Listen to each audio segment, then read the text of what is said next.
Hoagie. We always have your back. We're here for you. A broken man uses his imagination to cope and even triumph in the real world. Actor Steve Carell stars in Welcome to Marwen, a film directed and produced by Robert Zemeckis, the man behind a few movies you might have heard of: Forrest Gump, Back to the Future, Romancing the Stone, and now this one, which looks fascinating. They're both here with Fox 4's Shannon Murray.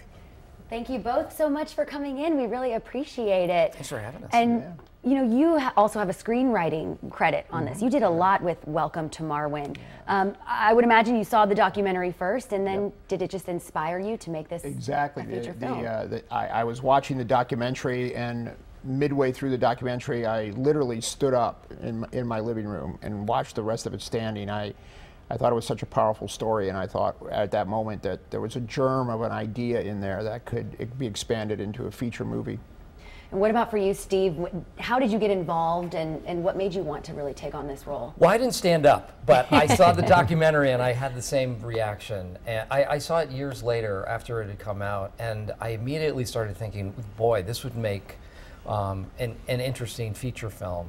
And I thought, should it even be made into a feature film, because the documentary is so comprehensive and really depicts this man in such a lovely way. But once I talked to Bob, he had this idea to expand the world of this imaginary world of Mark Hogan camps and bring it to life with this computer-generated motion capture technology. And I thought that's a great way in. Well, let's talk about motion capture, because that's really a fascinating aspect of the film when you watch, to see it go back and forth from real live acting to these cartoon dolls that come to life. Right.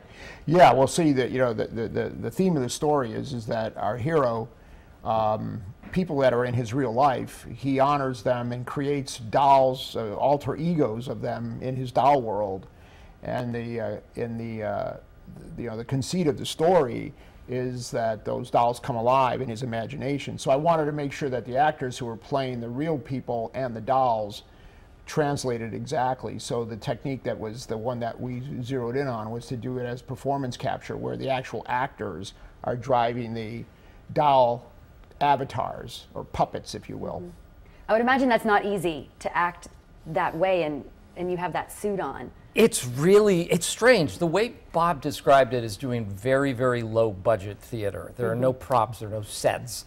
You're just in this space, and you have a jumpsuit on with sensors, and it's, you know, it just really relies on your imagination. But it was fun. It was fun. Not flattering, because the light gray jumpsuit doesn't really look good on anybody, but it was fun to do.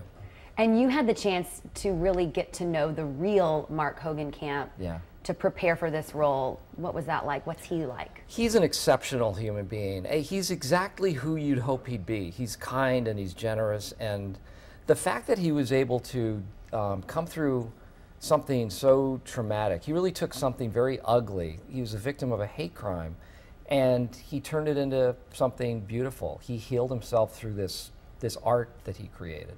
What did he think of the movie? I don't think he's seen it yet. Oh, he hasn't seen it yet? He sees it this week, yeah. Oh, that'll be interesting. Yeah, I can't wait. He actually called me. He left a very cryptic message on my answering machine when the trailer came out, and he said, "Steve, give me a call, it's Mark." I was like, oh man, I hope you liked it.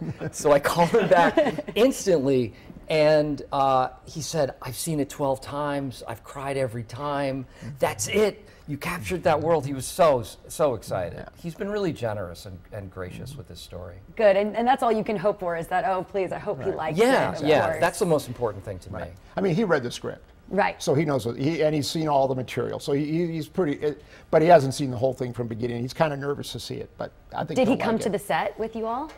No. He was very respectful of our process. He was very, very wonderful in that way. He didn't want to impose. He knew that we weren't going to tell the story.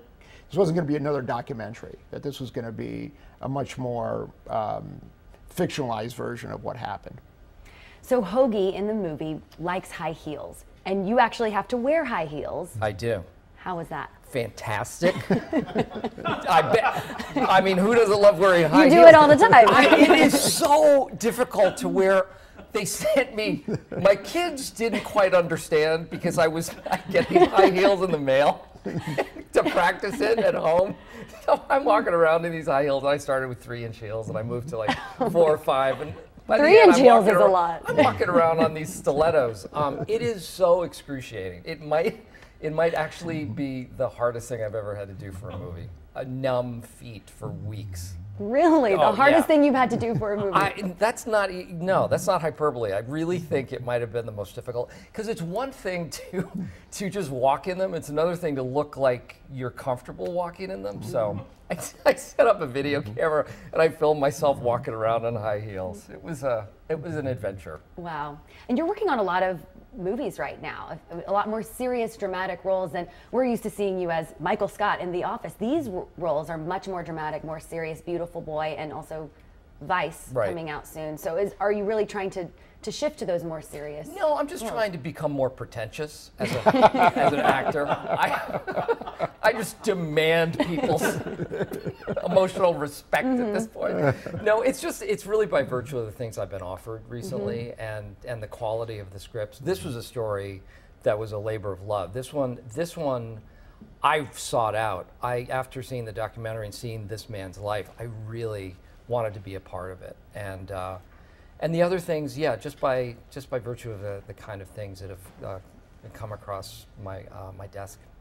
And we know you're also working on a film with Tom Hanks, Bios, coming out. Yeah. You guys have worked together a lot on Forrest Gump, Castaway. We've done a lot. I'm not directing Bios. I'm just producing that one. But it's like Tom is my go-to guy.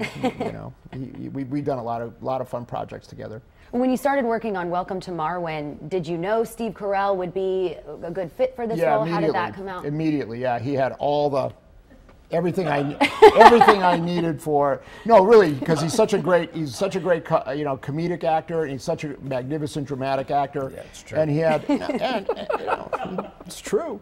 So he fit the bill perfectly, because I knew he could do the Hoagie doll, his alter ego, with all that fun and swagger. And then I know he could do the emotional and the fractured character in the real world. I, on the other hand, wasn't sure about Bob Zemeckis. Right. Yeah. His reputation. I don't know what have you done. I'm not familiar with your body of work.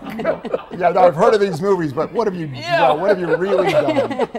Right. No, I have to say it was intimidating. That first day on set, even after working together leading up to the shooting. When he walked on set, everyone, and you don't have any attitude, you don't have any pretense to you at all. But I think just this legend walks into the room, and I think everyone kind of straightened up and said, "Okay, here we go." Well, and even if you got the script and you weren't sure about the story or how is this going to work, you could trust it. Oh, for sure. It was in his hands. Oh, I love hearing that, because when I step on the set on the first day, I have no idea what I'm going to do. Really? Yeah. You just wing it. You just wing that. it. Oh, okay. You're pulling the curtain back. You can't do that. Can't do that. Oh, right. Exactly. No, well, all you do is start pointing. Well, and Steve, I know you're going to say no Office reboot. Don't even go there. Don't bring it up again. But you're going to. But I'm going to, because I love The Office. But we will see you coming to TV again soon as a morning news anchor. Yeah. If you need any advice, we're here for you. If you need any input, any perspective. I'll talk to you after the show. Okay, great. Yeah, we've got the hear real all deal the dirt about your station. Great. Well, thank you both so much for being here. It was wonderful to talk to you. And go see the movie. It's out December 21st. You can find a link with more information on fox4news.com. Thanks again. Thank you. I could just listen to them talk all day. There is no dirt. It's all about well-timed naps. You want some dirt? This is the guy to no talk dirt. to. I wish there were dirt. Aw.